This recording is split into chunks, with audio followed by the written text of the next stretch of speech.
Então, gente, boa noite. Boa noite. Oficialmente. Qual é a ideia da palestra de hoje? A palestra de hoje ela vai ajudar muito a gente a entender de uma forma bem clara, assim, bastante da situação atual, porque ela vai dar uma perspectiva histórica de quais foram os grandes movimentos ideológicos que surgiram no final da Idade Média, no início da Idade Moderna, e que vai dar para a gente, e que surge nos dias atuais como linhas de pensamentos hegemônicas. Também vai ser útil, muito útil para a gente, para podermos entender por que que a Igreja Católica é tão atacada hoje, certo? E aí, para a gente entender isso, a ideia foi fazer uma perspectiva histórica rápida, assim, tentar fazer em 1 hora 2000 anos de história. Então, para isso, a gente precisa quebrar nas 3 grandes eras. Eu estou falando na história. A história ela é dividida em 3 grandes eras. A primeira é a Idade Antiga.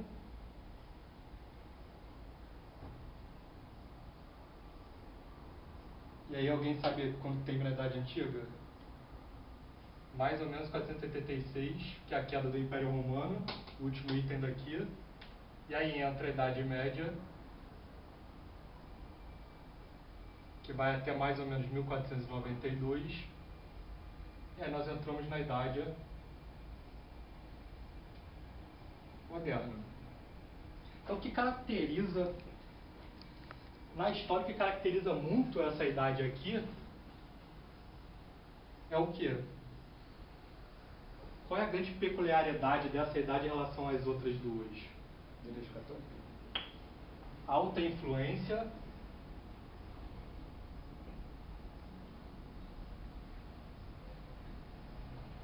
da Igreja Católica.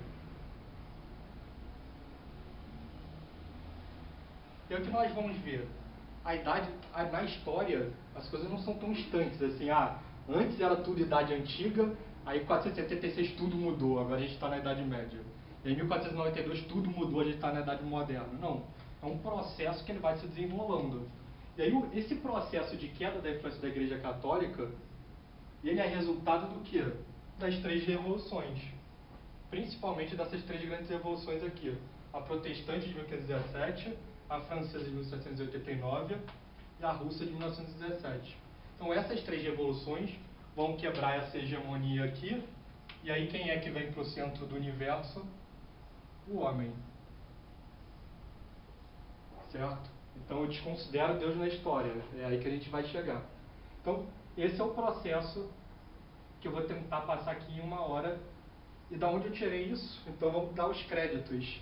Então existem 2 pessoas que estudaram essa questão das 3 revoluções aqui, muito forte. Uma é o professor Orlando Fedeli, que ele tem um artigo sobre isso.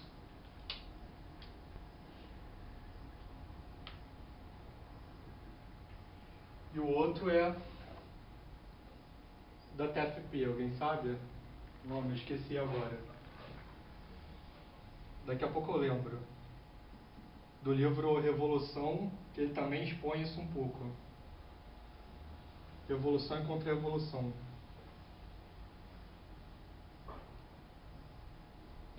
Lembrei, Plínio. Plínio Correia, né? Certo? E para nós podermos entender isso aqui também, é importante entender os antecedentes, como é que é a ideia de como que a sociedade se organiza na Idade Média e como que essas revoluções vêm destruir toda a base da Idade Média. Então a gente começa a nossa história, como sempre, no que mais importa, que é Cristo. Então, o primeiro item que eu queria abordar é sobre tu és Pedro, certo? Então a gente está em Mateus 16, e aí Cristo faz uma promessa para Pedro, certo? E qual é essa promessa? Então a gente tem lá a passagem clássica, eu vou até voltar um pouco, vou começar do versículo 13. Chegando ao território de Cesareia, Jesus perguntou a seus discípulos, no dizer do povo, quem é o Filho do Homem? Eis que respondem, uns dizem que é João Batista, outros Elias, outros Jeremias ou um dos profetas. Disse-lhe Jesus: E vós, quem dizes que eu sou? Simão então responde: Tu és Cristo, filho de Deus vivo.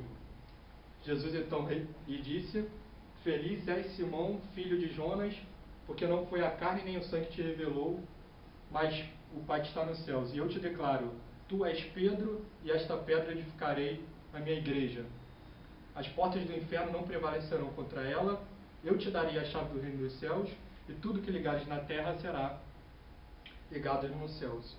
Então, essa passagem é a principal passagem que nós, católicos, colocamos para justificar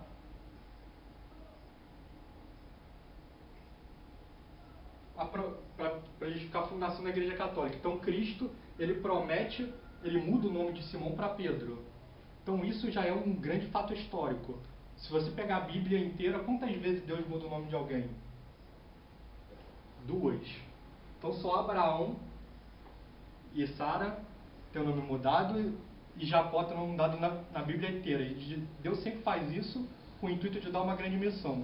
E aí, a terceira vez, Deus faz isso na pessoa de Jesus, que vai mudar o nome de Simão para Pedro, para marcar uma missão bem peculiar, que é qual?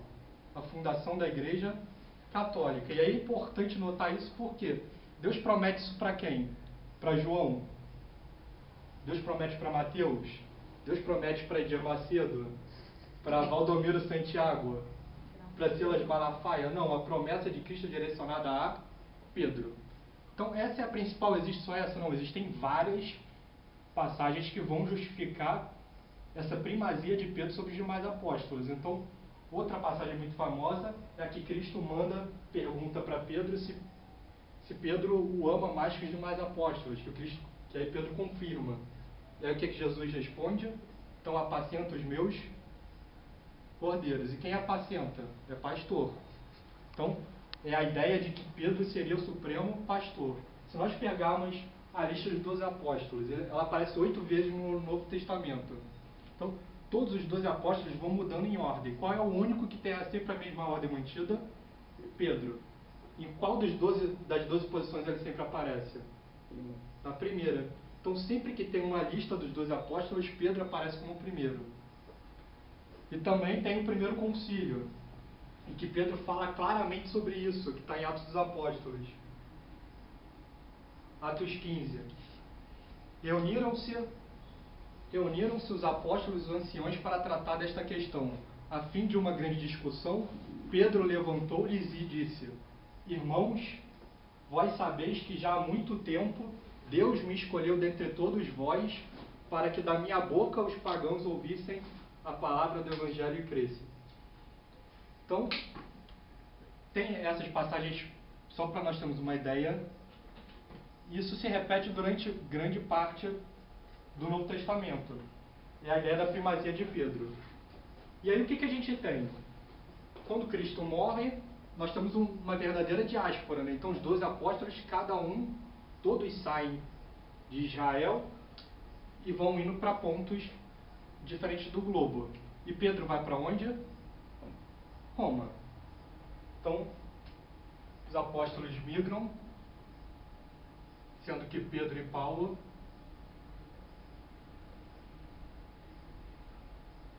vão para Roma. E aí essa primazia de Pedro, ela é garantida só na Bíblia? Isso é importante, nós temos essa ideia, por quê? Porque os protestantes eles vão sempre tentar de todas as formas desconstruir ela como uma verdade histórica. Então, se é uma verdade histórica, ela vai aparecer só na Bíblia? Não, a gente consegue tirar ela também de quê? De outras fontes. Então, existem vários manuscritos dos primeiros 3 séculos que vão mostrar 2 coisas fundamentais. Uma, que Pedro vai para Roma. Então, isso é muito importante. E a segunda é que a primazia é dada a Pedro. Então, existem várias passagens sobre isso. Eu copiei 4 aqui, porque não é o objetivo dessa palestra, mas só para a gente ter uma ideia. Então, por exemplo, Santo Inácio de Antioquia, que era uma cidade da Turquia, vai falar: onde comparecer o bispo, aí esteja a multidão, do mesmo modo que onde estiver Jesus, aí está a Igreja Católica. Então ele fala isso no 1º século ainda. Irineu de Lyon, que é uma cidade da França, no 1º século vai falar: para maior e mais antiga e mais famosa igreja, fundada pelos dois mais gloriosos apóstolos Pedro e Paulo, Roma. E ainda, os bem-aventurados apóstolos, portanto, fundando e instituindo a igreja, entregaram a Alino o cargo de administrá-la como bispo. A este sucedeu Anacleto, pois dele em terceiro lugar, a partir dos apóstolos, Clemente recebeu o episcopado.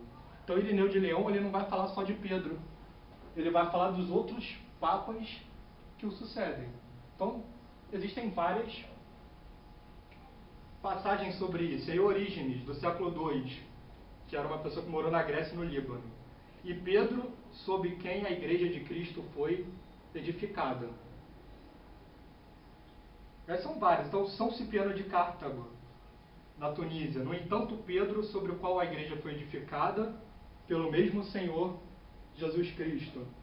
São Gregório de Nissa, na Turquia. A memória de Pedro, que é a cabeça dos apóstolos, é celebrada, e junto com Pedro, os outros membros da igreja são edificados. Então, aqui nós estamos vendo várias passagens do século 1 a 3 depois de Cristo, e que vão dar o quê?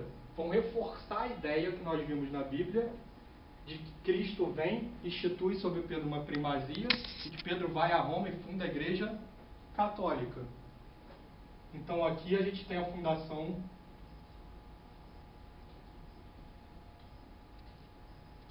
da igreja católica.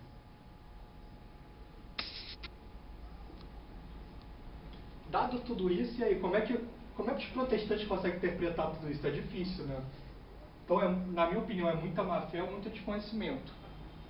Porque a única leitura, dado todo o processo histórico e as passagens que se tem, a única leitura possível de Mateus 16 é ignorar Mateus 16. Então, tem um post aqui que eu achei sensacional, que é Cristo falando com Pedro, como que o protestante leria Mateus 16.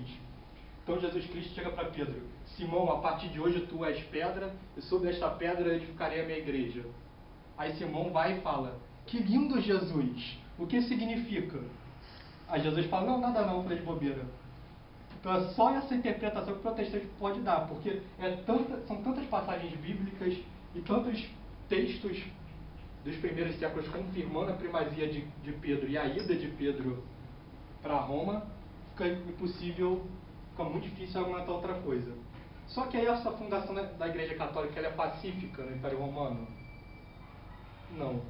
Então o que nós vamos ter? Perseguição romana. Então os católicos, eles começam a ser massacrados em Roma, em outras partes do Império Romano, ao tal que talvez a profissão mais perigosa da história, ela vira de Papa. Então, se nós pegarmos a lista dos 30 primeiros papas,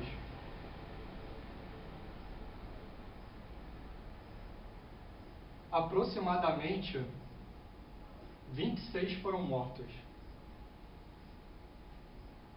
Então, o que acontecia? Um católico virava bispo de Roma, era assassinado pelo Império Romano, vinha outro, era o novo Papa, era assassinado pelo Império Romano, um terceiro assassinado pelo Império Romano, e se ia em massa. O próprio Pedro foi, certo? Como? Alguém sabe? Então esse massacre, ele é contínuo, não só dos papas, mas de todos os católicos de Roma. E quando que esse massacre termina? A conversão de alguns. Então, o que nós temos é que o martírio dos papas, dos primeiros católicos, eles são o quê? Fermento para novos católicos. Então, a conversão diminuía não. Apesar da perseguição, as conversões só aumentavam. Então, começou a haver conversões entre postos importantes do Império Romano. Só que aí tem um momento que é chave. Que é o Constantino. Que aí o que o protestante vai falar? Que é o que o protestante tenta fazer, né? Constantino fez o que, segundo os protestantes? Fundou a igreja. O que é um absurdo do ponto de vista histórico. Porque, como a gente está vendo, ó, a Bíblia ela já justifica a primazia de Pedro. Pedro e Paulo vão para Roma. Existem vários textos que justificam, que mostram isso, que são chamados de textos patrísticos. são justamente os textos dos primeiros séculos sobre a igreja. Quer dizer, existem 30 papas antes de Constantino vir, e aí eles vão argumentar isso. E aí erram duas vezes, né? Porque, primeiro porque não fundou, depois porque o que Constantino faz? Então, um imperador morre, e a gente está aproximadamente 310 depois de Cristo. E aí Constantino é um dos líderes que vão disputar a coroa romana. Só que um dia antes da batalha, o que acontece? Aí conta a história, se é verdade ou não. Talvez a gente nunca vá saber, mas que Constantino ele vê no céu um sinal, Cristo aparecendo para ele em latim, in hoc signo vences, sobre este signo vencerás. E aí o que Constantino, vendo isso, ordena? Ele ordena que todos os escudos dos romanos que estavam sobre o seu exército fosse marcado com cruz. Isso aconteceu. E aí marcaram todos os escudos com cruz, e o exército dele vence do outro pretendente romano, e ele ascende como imperador. E aí o que ele faz? Ele legaliza a religião católica. Nessa época se legalizava coisas boas. Então ele legaliza a religião católica. O que vai acontecer aqui? Ele simplesmente, esses 313, eu acho que a batalha dele, se eu não me engano, é 312, e 313 ele legaliza a religião católica. Então a religião católica ela vai ser apenas mais uma dentre todas, certo? Só que aí aparece outro, isso no Edito de Milão.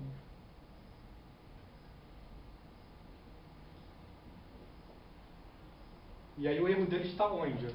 Porque quem que oficializa a Igreja Católica como religião oficial do Império Romano é Teodósio, 70 anos depois.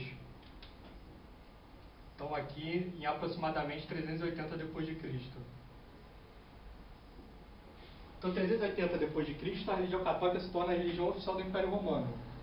Só que conforme a Igreja ascende posições no dentro do Império Romano, o que está acontecendo com o Império em si?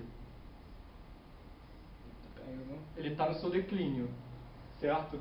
E esse declínio ele estoura onde?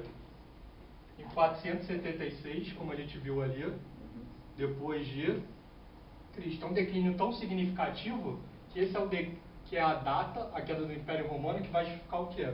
A passagem da Idade Antiga para a Idade Média, certo?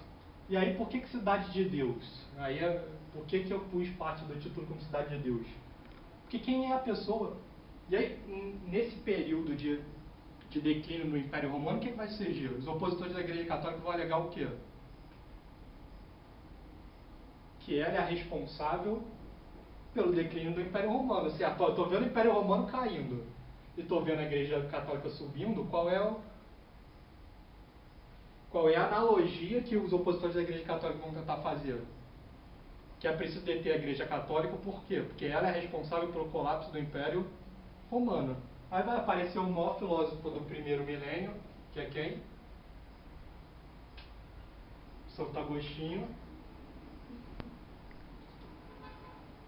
que vai fazer um livro muito famoso, um dos livros mais famosos da história, que é De Civitate Dei, a cidade de Deus. Então ele vai alegar que em Roma existem duas cidades que coexistem, a cidade de Deus e a cidade do homem. A cidade de Deus seria essa cidade que é inspirada nas virtudes, que é inspirada na Igreja Católica, ao passo que existe uma cidade do homem que é viciada. Então ele faz o livro justamente para defender a Igreja Católica. Então ele vive um pouquinho antes, até um pouquinho antes da queda do Império Romano. O Império Romano cai, e aí a gente entra na Idade Média. Então, a Idade Média, nesse início de queda, a Europa ela entra em crise fortíssima. Então, começa a haver invasões bárbaras por todos os cantos. 2 séculos depois surge o Islã, que vem invadindo a Europa com força. Então, a gente tem realmente uma parte que alguns séculos aqui, e que é batizado como Idade das trevas. Mas Idade das Trevas por causa da Igreja Católica? Não, por causa da ausência da Igreja Católica. A partir do momento que a Europa vai se estabilizando e a Igreja Católica vai ganhando força dentro da Europa, então a Europa ela começa a passar de um período de Idade das Trevas para a Idade da Luz. E como é que é essa nova Europa que vai surgir sobre a influência da Igreja Católica? Então, ela é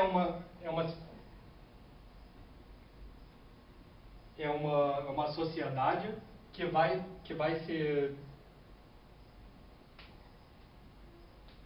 se apoiar sobre 3 pilares. Vou fazer o inverso, né?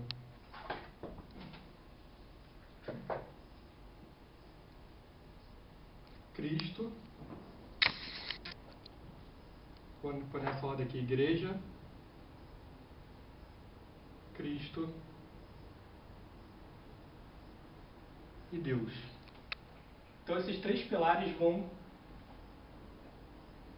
pautar a civilização na Idade Média. Então, amando profundamente a Igreja, Cristo e Deus, os católicos fundam as escolas. Amando profundamente a Igreja, Cristo e Deus, os católicos fundam os hospitais, fundam o método científico, fundam as universidades. Então, existe uma extrema virtude dentro dos católicos, e aí tem uma passagem um vídeo que eu vi de um bispo muito famoso norte-americano, Fulton Sheen, que capta muito bem o espírito da Idade Média, que é quando ele faz uma analogia dos deuses antigos com Deus cristão. Então ele diz, os deuses antigos, eles eram fortes, poderosos, né? Aquele deus do Olimpo grego. E o Deus cristão, ele é fraco. Os deuses antigos imperavam no Olimpo. E o Deus cristão cambaleia sob o trono. O Deus cristão tem marcas, tem chagas nas mãos, tem chagas no lado e tem chagas nos pés. E é com essas chagas que ele vai nos julgar. Quando nós morremos, é com essas chagas que ele vai nos julgar. E ele vai perguntar pra gente, mostre-me suas mãos. Elas estão rasgadas de tanto ajudar o próximo. Mostre-me seus pés. Eles estão rasgados de tanto andar pelo próximo. Mostre-me o seu coração. Ele foi aberto para o amor de Deus. E é dessa forma que o Deus cristão vai conhecer os seus. Então ele faz essa contraparte de um Deus que ama e de que homens que vão fazer tudo por amor a Deus. Então existem vários exemplos de grandes homens que surgiram na Idade Média, de reis. Então hoje a gente tem Dilma. Na Idade Média, eles tinham São Luís, rei da França. Eles tinham Isabel de Castela, rainha da Espanha. Eles tinham São Francisco de Assis.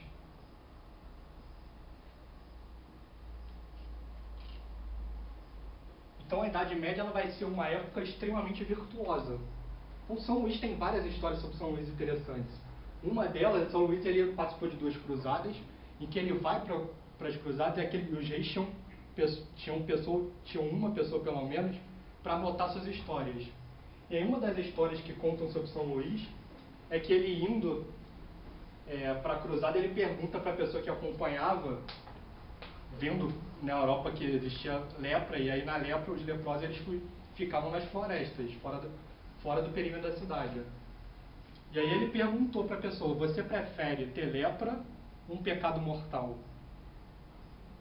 Aí eis que o cara do cavalo fala, óbvio que eu prefiro um pecado mortal, eu me confesso, está tudo bem.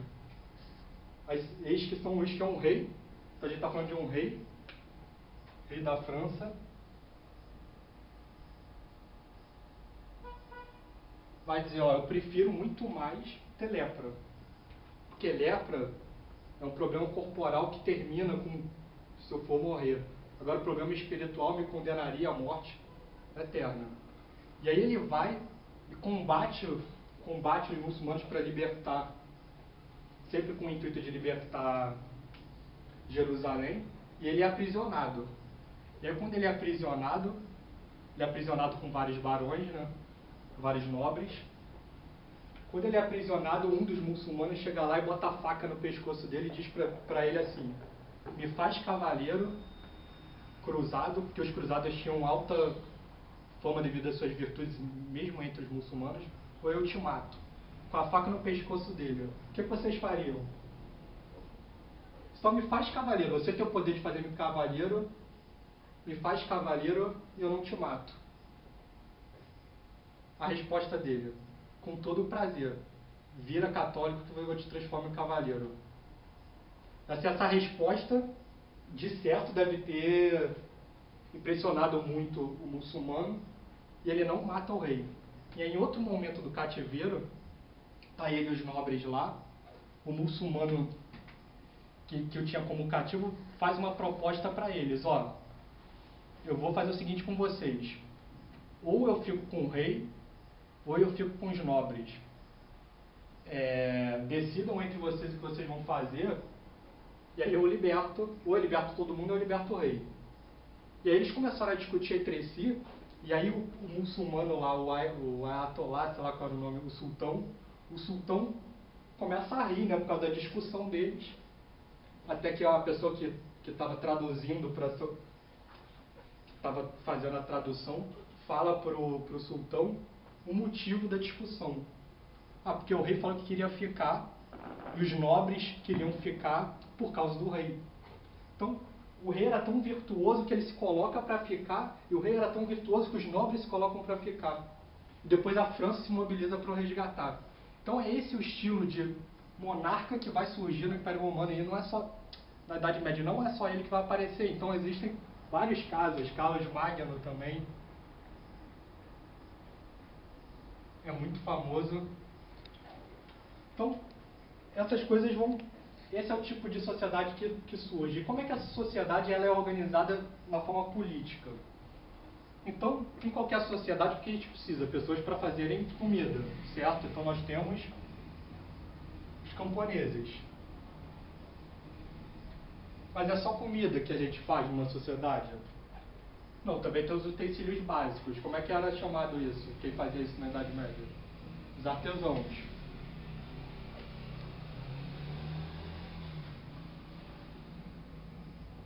Só que o que acontecia? Os camponeses precisavam comercializar suas coisas, os artesãos também. Então isso gerava uma terceira classe, que era a classe dos comerciantes. Então nós estamos vendo como que a sociedade se organiza na Idade Média, certo? Só que o que acontece? Por um lado tem camponeses fazendo alimentos, artesãos fazendo utensílios e comerciantes comercializando essas coisas. Numa sociedade não organizada, vai sempre tentar alguém tomar aquilo à força. E aí o que a sociedade organizada faz para evitar que isso aconteça? Instituir o sistema de defesa, que é o quê? São os militares, certo? Então toda sociedade, qualquer época histórica, tem militares, que na época eram chamados de quê? Nobres. Por que nobres?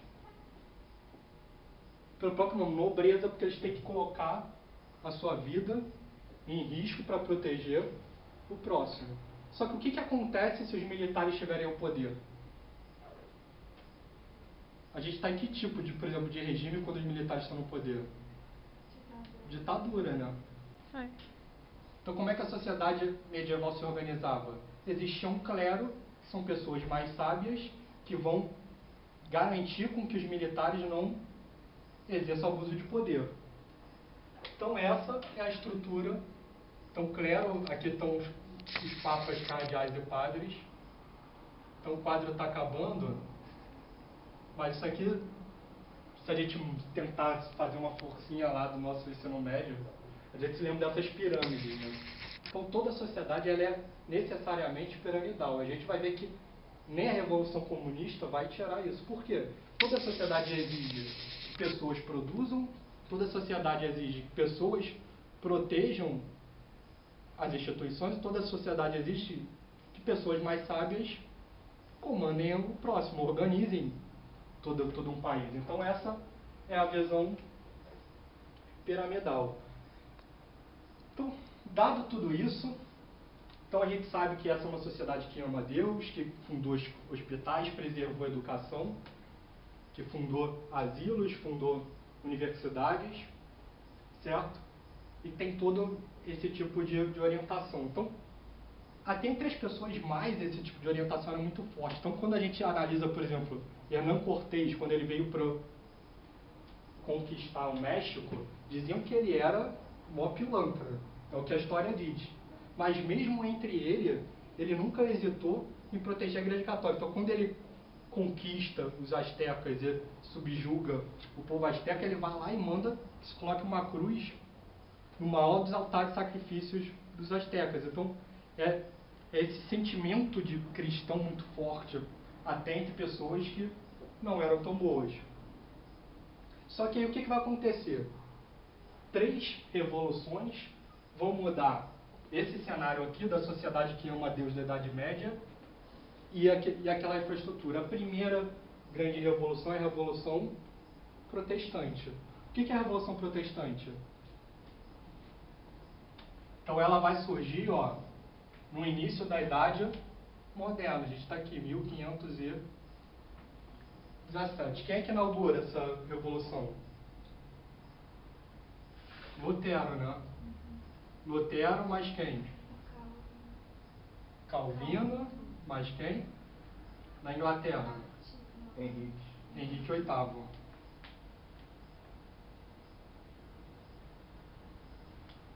O que essa revolução vai dizer? Um dos princípios fundamentais dele é a sola scriptura. O que é isso? Livre exame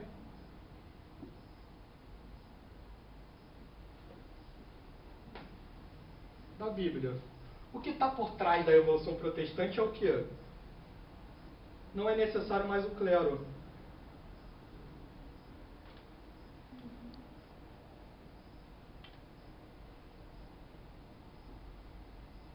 Porque para a Igreja Católica, como a gente viu aqui, Pedro tem a chave do reino dos céus, ele liga, ele desliga. Existe uma parte docente da Igreja, que são os padres cardeais, que devem ensinar a nós, que somos fiéis, que é a parte discente. Então existe uma única verdade só. Para o protestante, a sola escritura, qualquer pessoa que interpretar, qualquer pessoa que pegar a Bíblia vai conseguir entender de forma exata. Então, óbvio que esse é um argumento que, não sei como é que esses argumentos colam, porque é um argumento muito frágil. Por exemplo, se você chegar para alguém, numa das passagens, Cristo diz assim: eu sou a luz do mundo. Na outra, ele diz para os apóstolos: vós sois a luz do mundo. Manda alguém interpretar isso, sem ter a igreja para elucidar. Não consegue, certo? Se a gente não, em algum momento não pegou qual a posição da igreja sobre essas duas passagens, então a gente não consegue interpretar isso. Então é a ideia de que outro exemplo clássico é se toda interpretação vai me conduzir à verdade, como o protestante diz, eu teria quantas igrejas protestantes? Só Uma. Mas eu tenho milhares, cada um acha uma coisa. Se cada um acha uma coisa, a sua escritura vale? Não, mas o argumento pegou. Então o argumento pegou, e o que nós temos? Uma livre exame da Bíblia, não é preciso mais clero, se eu precisar me confessar, eu preciso ir até o padre? Não. Então aquela ideia também do sola fide. Eu preciso ter boas obras? Não, se eu só falar que eu creio, está valendo. Então, o que essa revolução vai fazer? Quando a gente analisa a sociedade católica, qual pilar que ela vai quebrar? A ideia de igreja. Não preciso mais da igreja católica. Então eu quebro isso. E lá? Eu preciso do clero? Não. Então a primeira revolução vai fazer isso com a Idade Média. Quebra um dos pilares, vai vir uma ideia hegemônica de que não é preciso a igreja católica, qualquer igreja vale, qualquer fiel vale, eu não preciso do clero, então eu derrubo o clero. E aí tanto eu derrubo o clero que o que acontece na Inglaterra? Henrique VIII funda qual religião? Anglicana. Anglicana.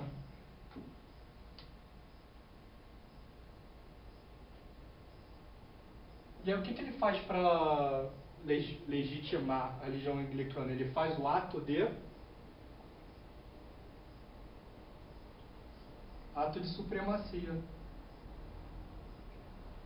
O que é o ato de supremacia? Sou eu que sou o dono da igreja aqui. Resumindo, é isso. Então, existe todo um processo, né? Então, Henrique VIII, ele se casa com a rainha Catarina da Espanha, e aí ele quer o divórcio, aí o Papa concede o divórcio? Não, e aí ele tenta por anos o divórcio, não consegue, se apaixona por uma protestante, Ana Bolena, não consegue o divórcio, não consegue, e ele se converte, então Lutero, ele é contemporâneo de Lutero, ele faz uma carta. Então tem um cara aqui que é o cara que eu mais admiro na história da Inglaterra, São Thomas More. Quem era São Thomas More? Primeiro-ministro do rei. Então ele era o primeiro-ministro do rei e católico. Já vou falar sobre ele. Então, o rei Henrique, ele vai, faz o ato de supremacia, se separa, consegue finalmente se separar da rainha e casa com a protestante Ana Bolena. Só que aí, todo mundo assina o ato de supremacia. Duas pessoas não vão assinar. Um é Thomas More e o outro é um cardeal. É um bispo inglês que depois a Igreja Católica passa ele para cardeal um pouco antes de morrer. E aí Henrique VIII vai pressionar de todas as formas porque eles eram amigos. Pressiona, tira a família. Ele fala, ó, só assina que tá tranquilo. Primeiro São Thomas More resigna o cargo porque ele não concorda com isso. E aí depois começa a pressionar. Assina, nada, prende ele, assina, nada, manda a família visitar ele para mandar ele assinar, nada, até que ele é julgado. E aí ele diz, ó, um ato do rei nunca vai substituir o que Cristo falou. Tu és Pedro. E aí o que o rei faz? No caso, ele precisava assinar porque ele era ministro. A assinatura que precisava era se ele fosse à corte? Não sei. Assim, Ele o rei tinha não precisava referendar. Imagina o que ele estava fazendo. Era algo, até para ele, devia ser politicamente arriscado. Ele está se separando da Igreja Católica, fundando uma nova religião e obrigando toda a Inglaterra a seguir aquela religião. Então é extremamente fundamental que todo mundo, pelo menos os grandes nobres, assinassem o ato de supremacia, que é o ato de fundação da Igreja Anglicana. Por quê? Para dar Justificativa. Só que aí Thomas More, ele é um cara com doutorado na Bélgica, na Universidade Católica de Louvain, é talvez um dos maiores intelectuais. Então, normalmente quando a gente fala desse século aqui, que é 1530 mais ou menos, né? São dois caras que são muito falados. Um é Thomas More e é um da Holanda, que está me fugindo o nome agora. Então, Thomas More é o primeiro-ministro, assim, de reputação idônea. Ele é extremamente famoso, intelectual. Esse termo utopia que a gente ouviu falar de um livro dele, Utopia, em que ele pensa numa sociedade ideal. Então esse termo de utopia chegou pra gente por causa do livro dele. Então ele é extremamente famoso e ele é o homem mais poderoso depois do rei, porque ele é o primeiro-ministro. Então era fundamental que ele assinasse, e ele não assina de jeito nenhum. E aí, quando ele vai ser morto, decapitado lá na frente de todo mundo, ele ainda chega e fala, ó, eu fui um grande servo do rei, mas Deus primeiro. E aí vai, se ajoelha e arranca a cabeça dele. Então o cara que é o cara mais poderoso, segundo cara mais poderoso da Inglaterra, aceita perder tudo por amor à igreja. Porque ele tinha esse conceito aqui da Idade Média ainda muito dentro dele. Ele é um homem da Idade Média sendo da Idade Média. Então o protestantismo ele faz isso, ele arranca a igreja e arranca o clero. Só que o que acontece quando esse movimento estanca e é um sucesso? Esse movimento assinala a própria decadência da monarquia. Por quê? O protestantismo é o pai da Revolução Francesa. Por que o protestantismo é o pai da Revolução Francesa? Porque as pessoas percebem o quê? Elas estão olhando agora isso aqui, certo? O clero morreu. Então quem é que foi para cima? A nobreza. Então as pessoas começam a perceber, se eu não preciso do clero, se existe um movimento que é a Revolução Protestante que está dizendo que todos os homens são iguais na questão religiosa, por que todos os homens não são iguais na questão política? Então, quando as pessoas fazem essa pergunta, por que os homens não são iguais na questão política, eles olham para lá e estão vendo o quê? Então, agora não são mais camponeses, né? Então, a gente está evoluindo no capitalismo, então nós estamos com burgueses. Eles estão olhando a pirâmide e estão vendo que tem um grupo, que são os nobres, que tem um poder altíssimo e que não é justificável. Por quê? Se não deve haver, se as religiões devem ser iguais, se a igreja deve ser, assim, se não existe mais igreja, não existe mais essa diferença religiosa, por que deve haver a diferença política? E aí o que vai acontecer? Revolução Francesa. O que é a Revolução Francesa? Eu tenho uma classe dentro desse